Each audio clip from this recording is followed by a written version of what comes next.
Hi friends, welcome to Dhanya's Karaikudi சமையல். Today நம்ம சேனல்ல நம்ம எல்லோருக்குமே ரொம்ப பிடிச்ச கடலை மிட்டாய் நம்ம வீட்டிலே எப்படி ஈஸியாக பண்ணலாங்கிறத பார்க்க போகிறோம். அதற்கு முன்னாடி நம்ம சேனலை நீங்கள் இப்போ தான் ஃபஸ்ட் டைம் பார்க்குறவங்களா இருந்தால் மறக்காமல் சப்ஸ்கிரைப் பண்ணிவிட்டு லைக் பண்ணுங்கள், அப்படியே ஷேர் பண்ணுங்கள். வாங்க இனி நம்ம இதை எப்படி பண்ணலான்னு பார்க்கலாம். ஒரு பேன் வச்சுக்கலாம் ஸ்டவ்வில். அது ஹீட் ஆனதுக்கப்புறமா 250 கிராம் நிலக்கடலை பருப்பு எடுத்துக்கலாம். நிலக்கடலை பருப்பை நல்லா வறுத்து எடுத்துக்கணும். நல்லா லோ ஃப்ளேமில் வச்சு நிலக்கடலை பருப்பை வறுத்து எடுத்துட்டு வாங்க.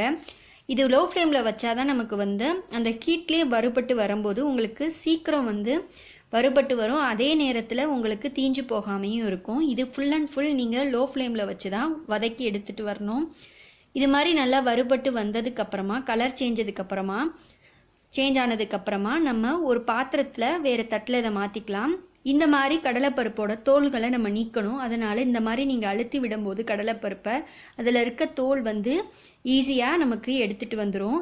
இது மாதிரி நல்லா தேய்ச்சி விடுங்க கடலைப்பருப்புகளை. இப்போ கடலைப்பருப்போட அந்த தோலெல்லாம் நீக்கினதுக்கப்புறமா தட்டில் எடுத்து வச்சுருக்கேன். இதை நம்ம தனியாக இப்போ எடுத்து வச்சிடலாம்.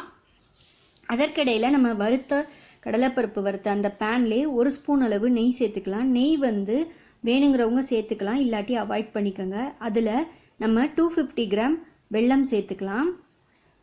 கொஞ்சமாக தண்ணி சேர்த்துக்கலாம். இதுக்கு அதிகமான தண்ணி தேவை கிடையாதுங்க, கொஞ்சமாக தண்ணி சேர்த்தா போதும். இப்போ இந்த வெல்லம் நல்லா கரைஞ்சி வரணும். இதையும் நல்லா லோ ஃப்ளேமில் வச்சு நல்லா கரையிற வரைக்கும் வெயிட் பண்ணுங்கள். வெள்ளைப்பாகு நமக்கு சில பதங்கள் இந்த கடலை மிட்டாய்க்கு தேவைப்படும். அதனால் அந்த பதம் நான் எப்படி பார்க்குறதுங்கிறத உங்களுக்கு ஸ்டெப் பை ஸ்டெப்பாக சொல்கிறேன்.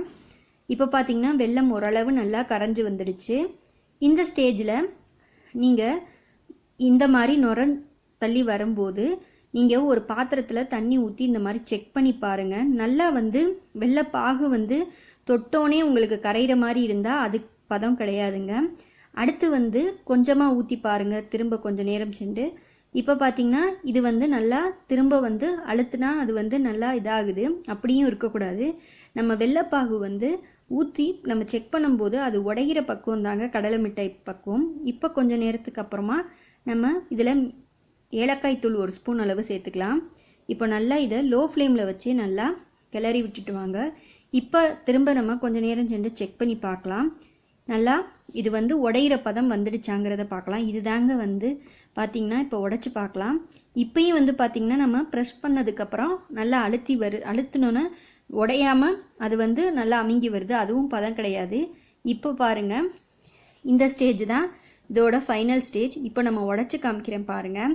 இது உடையும் போது இதை நம்ம தொட்டு உடைக்கும் போது இந்த மாதிரி உடைஞ்சி வரணும். இதுதான் அதோட பதம். இந்த ஸ்டேஜில் நம்ம தோல் நீக்கி வச்சுருக்க கடலைப்பருப்பை சேர்த்துக்கலாம்.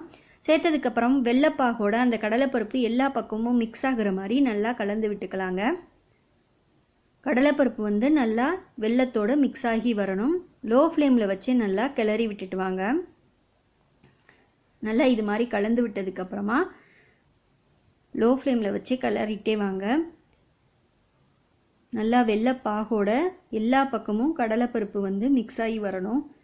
இப்போது இது தாங்க கடைசி ஸ்டேஜ். நம்ம இப்போ ஸ்டவ்வை ஆஃப் பண்ணிவிட்டு நெய் ஒரு பிளேட்டில் தடவிட்டு இந்த கடலைப்பருப்பை நம்ம அந்த பிளேட்டுக்கு மாற்றிக்கலாம். இது பார்த்திங்கன்னா செட் ஆகி வர்றதுக்கு எனக்கு ஒரு 20 நிமிஷத்துலேருந்து 30 நிமிஷம் வரைக்கும் ஆச்சு. இந்த மாதிரி ஸ்பூன் வச்சு நீங்கள் லெவல் பண்ணிக்கோங்க. லெவல் பண்ணி விட்டுட்டு வாங்க. நம்ம பீஸ் போடுறதுக்கு ஈஸியாக இருக்கும். இப்போ நீங்கள் இதை செக் பண்ணி பார்க்கலாம். பீஸ் போடுறதுக்கு இது இப்போ இதாக இருக்கான்னு பார்த்திங்கன்னா இது சரியான பதம் கிடையாது. இன்னும் இது கெட்டியாகணும். இப்போ தொட்டு பார்த்தா ஓரளவு கெட்டியாச்சு. இப்போ வெதுன்னு இருக்க ஸ்டேஜ்லேயே நீங்கள் பீஸ் போட்டுருங்க. இன்னும் கொஞ்சம் நேரம் ஆனோன்னா ஹார்டாயிரும். அப்போ உங்களால் பீஸ் போட முடியாது. அதனால் இந்த ஸ்டேஜில் இருக்கும்போதே உங்களுக்கு பீஸ் போடுறது கொஞ்சம் கஷ்டமாக இருக்கும் இந்த ஸ்டேஜ்லேயே. அதனால் கொஞ்சம் சீக்கிரமாகவே நல்லா இது வரும்போது இந்த பக்குவத்தில் இருக்கும்போது நீங்கள் பீஸ் போட்டுக்கோங்க. இப்போ பார்த்திங்கன்னா இது பீஸ் போட்டு வச்சாச்சு.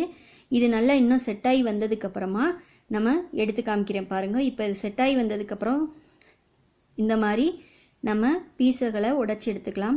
பாருங்கள், ரொம்பவே கிறிஸ்பியான கடலை மிட்டாய் நம்ம வீட்டிலே எவ்வளோ ஈஸியாக செஞ்சிட்டோம்னு.